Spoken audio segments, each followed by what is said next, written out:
Hello, Giants fans, and welcome to the Valentine's Views podcast here on YouTube. My name is Ed Valentine. Please like, share, and subscribe to support the channel. All right, the Giants play their final preseason game against the New York Jets on Saturday. That, of course, will be followed by cut downs from 90 players to 53, which has to be done by all NFL teams by Tuesday afternoon, getting to the 53-man regular season roster limit. And the Giants have a lot of really, really interesting decisions coming up in the next few days. I went through at Big Blue View, I went through one roster bubble player at every position for the Giants. I hope you guys, if you haven't read that yet, I hope you'll take time to stop by bigblueview.com and give that a read. What I wanted to do today in advance of Saturday night's game against the Jets is go through 5 decisions that the Giants have to make regarding the roster. And those 5 decisions are all things that could be impacted by what we see or what we don't see from the Giants on Saturday against the Jets. All right, the first question is, do the Giants keep 2 quarterbacks or do they keep 3? Do they keep Tommy DeVito on the 53-man roster? This is something that initially I did not think the Giants would do.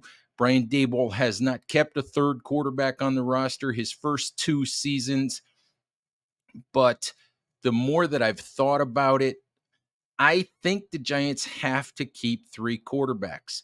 I think that if I remember correctly, I think the number was 60 or so quarterbacks who started games in the NFL a year ago.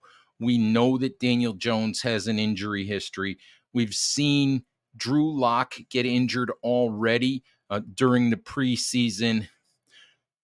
I am not one of those who believes that Tommy DeVito is some sort of superstar quarterback, that DeVito mania is sustainable, that Tommy DeVito should be the number 1 quarterback for the Giants. I don't believe that. I look at DeVito and I see a limited quarterback. But I see a guy who is functional if you need him to play. He's got a couple years in this system for the Giants. He understands the offense. Brian Daboll, Mike Kafka, Shea Tierney understand Tommy DeVito. They know how to get at least decent play out of DeVito. And if you look at the market, if you look at what might be available after Tuesday, there's not a lot out there in the quarterback market. There's just not. It's not a pretty picture. You're not going to find a number 3 quarterback who is more ready to step in and run the Giants offense than the number 3 quarterback that the Giants already have. And I think, as I've thought about it, if you try to pass Tommy DeVito through waivers to get him to the practice squad, considering the state of quarterback play around the NFL, I have to believe that there is a team out there that would put in a claim on DeVito and put him on their 53-man roster as a number 3 quarterback. So I think it's a real risk for the Giants if they try to pass DeVito through to the practice squad. Now, the interesting thing about that is there's a new NFL rule this year. Teams can, if they have a practice squad quarterback, they can activate that practice squad quarterback an unlimited number of times during the regular season as an emergency third quarterback. So theoretically, if the Giants could get DeVito through to waivers or through waivers to the practice squad, theoretically they could activate him and have him in uniform for all 17 games anyway. I just think that it's a real risk. And at this point in time, I really don't want to see the Giants take that risk. All right, the second question that the Giants face is what to do about cornerback. We know that throughout camp, they have searched and searched for a cornerback two opposite Tay Banks. Banks will be one corner. Drew Phillips will be your slot corner, or at least your primary slot cornerback. Cornerback two at this point looks like Nick McLeod by default. Cordale Flott has missed a couple of weeks now with the quad injury. Hard to believe at this point, with all the time that he has missed, that Flott is a legitimate challenger to McLeod for that job. Trey Hawkins is also a possibility, but Hawkins has had a really up and down camp, a really up and down preseason. The little bit of Hawkins that I saw against the New York Jets on Wednesday during the joint practice wasn't really impressive. So the bigger question for the Giants is, what are they going to do about the remaining cornerback spots? How active are they going to be on the waiver wire or in the trade market in bringing in cornerback help? Could they use someone like Azeez Ojulari to go out and trade for a starting caliber cornerback? Can they get one or two guys off of waivers who can help them? They were able to do that 2 years ago, getting Fabian Moreau off waivers, actually getting Nick McLeod off waivers. I think they got Jason Pinnock, who's now a starting safety, off waivers that year. The Giants had the number 5 overall spot in waiver priority. This year they have number 6. Brandon Brown, the assistant GM, indicated that they plan to be aggressive. They plan to try to take advantage of that. So right now, I have no idea how the cornerback spot's going to shake out for the Giants.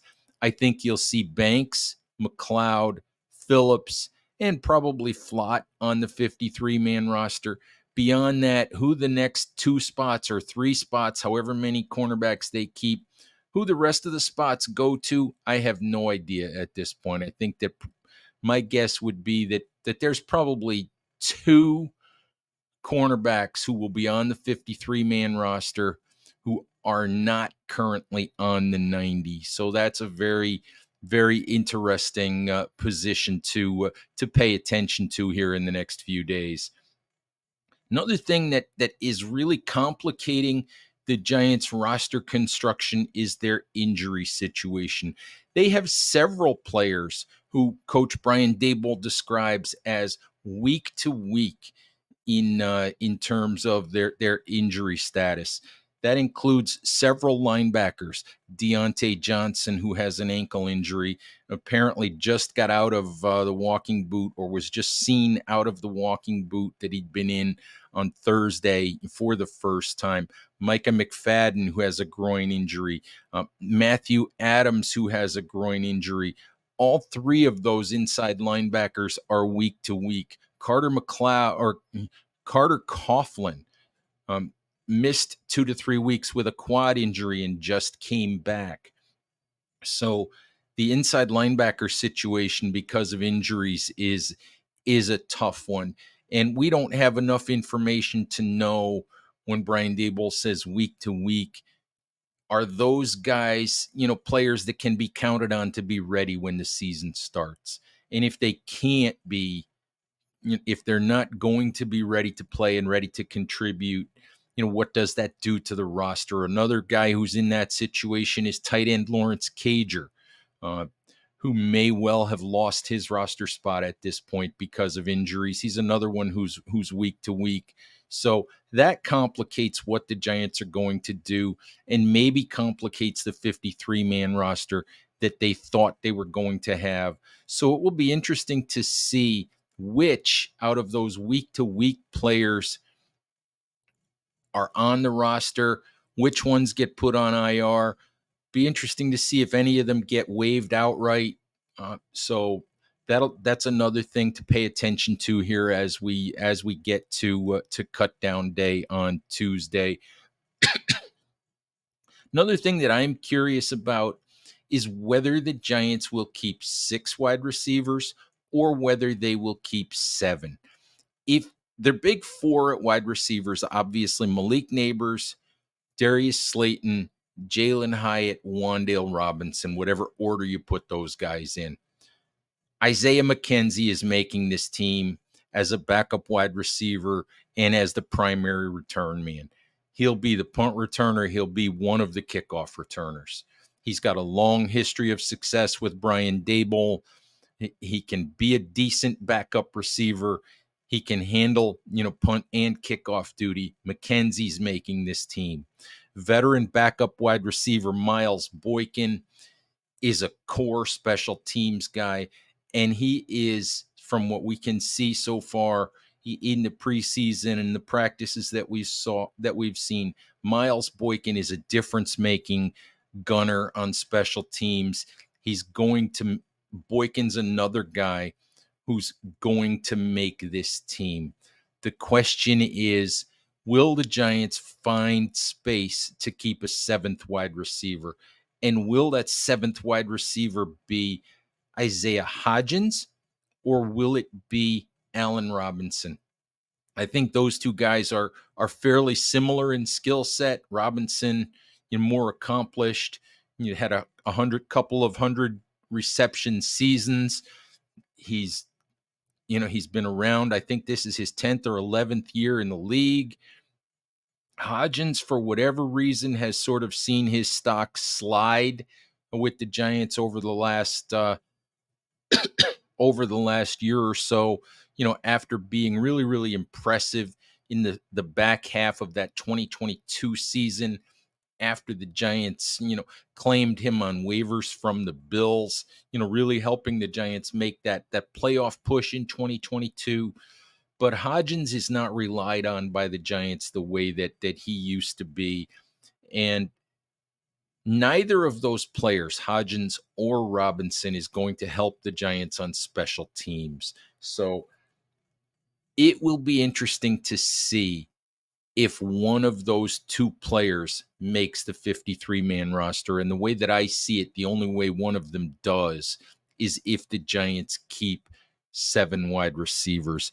The other question for me is, do they feel like they have enough depth on the defensive line? They traded veteran Jordan Phillips to the Dallas Cowboys a week or so ago. They also waived injured Ryder Anderson, third-year player who had actually been getting a good number of first-team reps all throughout the summer. So, it looks like your definite starters are, of course, Dexter Lawrence, Rakeem Nunez-Roches, supplemented by Jordan Riley, Elijah Chapman, the incredibly impressive undrafted free agent rookie, and third-year man DJ Davidson. The one who I think is vulnerable is Davidson. If the Giants were to go out and decide that they needed an upgrade in the depth on that defensive line, I think that it's Davidson who could wind up losing a roster spot. But we'll see. A lot of things can happen on Saturday during the game. Some guys can be impressive. Other guys could flop. Things could change due to an injury or two here and there. So we'll see how it goes. Just thought I would put down some of my thoughts on the roster decisions, entering the final preseason game. I'll have a full final roster prediction, which will most likely appear at bigblueview.com on Sunday, following the preseason finale against the Jets. We'll have full coverage of that game as well, Saturday night and Sunday. So please follow Big Blue View for all of that. All right, I think that's the show for today. Thank you, as always, for listening. Please stay safe out there. Take care of each other, and we'll talk to you soon. Bye-bye.